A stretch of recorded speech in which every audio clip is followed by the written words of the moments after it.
Hello, and welcome to this presentation, Getting Started with the EVS1000 GBAS mode. In this presentation, we'll show you how to make measurements of GBAS signals using Rohde and Schwarz EVS1000 series analyzers. This presentation assumes a basic familiarity with GBAS signals and Rohde and Schwarz EVS1000 series analyzers. If you're unfamiliar with either of these topics, or if you'd like a review, you might want to watch the presentation Understanding GBAS and/or Getting Started with the EVS1000 General Overview before continuing with this presentation. GBAS analysis is enabled by software option EVSg1000 and provides information on the levels and parameters of GBAS signals. These measurements include information on the frame and slot structure of each GBAS frame, time domain analysis of GBAS bursts, constellation diagrams and modulation quality measurements, and standard or customized decodes of GBAS message types. Measurement data can also be recorded for viewing on the EVS or for external analysis, and this data includes logging of received GBAS messages. To access GBAS analysis mode on the EVSg1000, simply press the Mode hard key on the front of the instrument and select GBAS. If operating the EVS over VNC, press M and then use the down arrow to scroll through the list of available analysis modes. Time slot synchronization is very important when making GBAS measurements. The GPS PPS, or pulse per second signal, is used for synchronization in GBAS, that is, for determining time slot boundaries. If a valid PPS signal is seen by the EVS, PPS locked will be displayed next to time reference. If no valid PPS signal is present, the EVS will attempt to synchronize with the GBAS signal's burst raster, and burst locked will be displayed.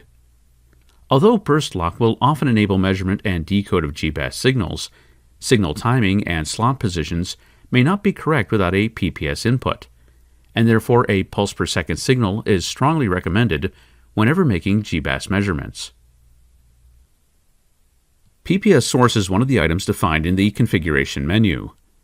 The source can be the trigger-in, SMA, or RS-232 connectors on the rear panel of the EVS.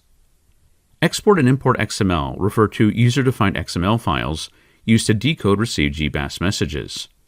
Set decode definitions to default in order to use the default definitions when decoding.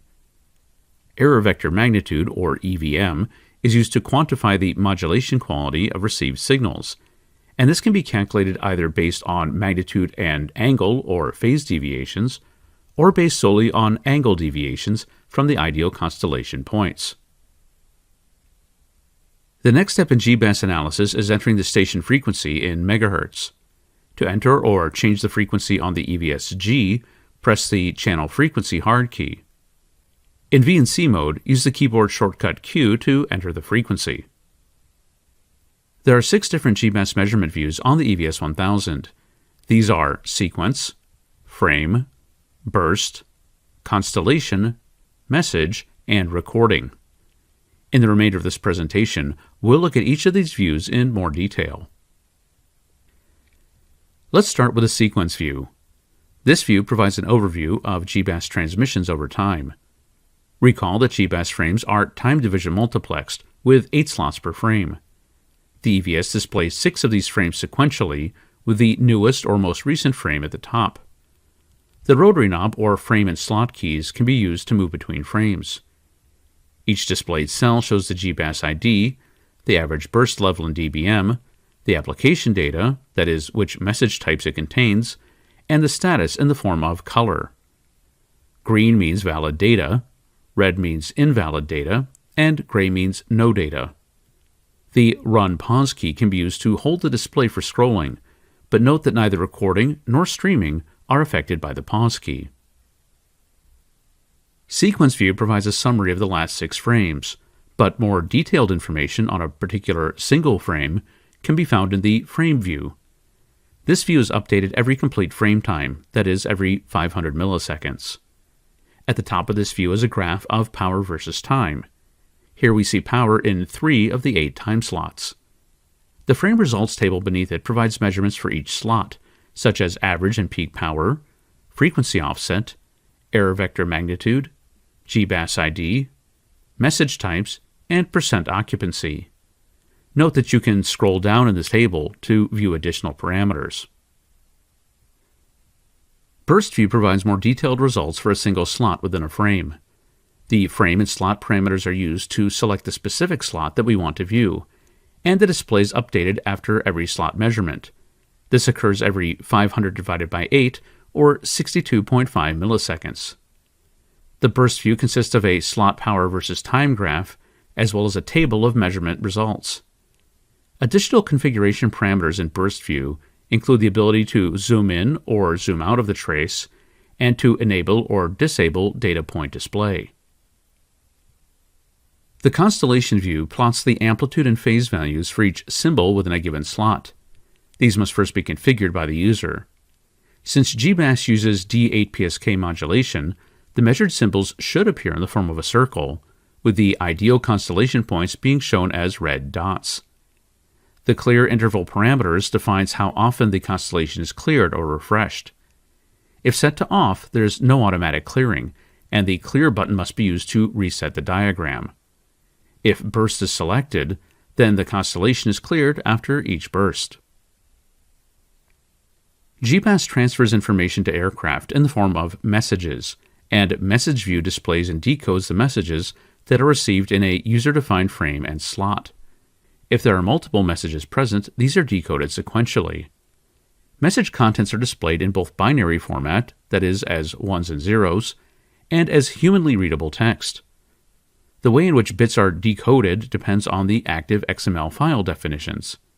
These can be either the default definitions provided with the instrument, or they can be user-defined or user-edited files. The last view we'll look at is the recording view, which displays and stores GBAS measurement data in a tabular format. If GPS data is available, this data is also stored with the GBAS measurement data. Unlike other EVS recording modes, where recording time is user-configurable, in GBAS a record is stored every 62.5 milliseconds, that is, every slot time. In addition to the measurement data, decoded GBAS messages are also recorded and stored in a separate but linked file.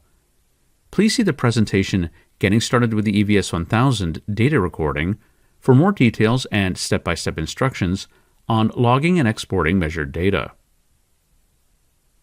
In this presentation, we've covered GBAS analysis mode, which is enabled by software option K4. This option provides multiple views for measuring and analyzing GBAS signals. In addition to sequence, frame, and burst views, the EVS can also display a constellation diagram and provides humanly readable decodes of all GBAS message types. All measurement data and decoded messages can also be logged together with GBAS time and position information. Configuring GBAS analysis is very easy. Simply enter the GBAS frequency and select and configure the desired views. Note that a GPS with a pulse per second output is highly recommended for synchronization. This concludes our presentation, Getting Started with the EVS1000 GBAS mode.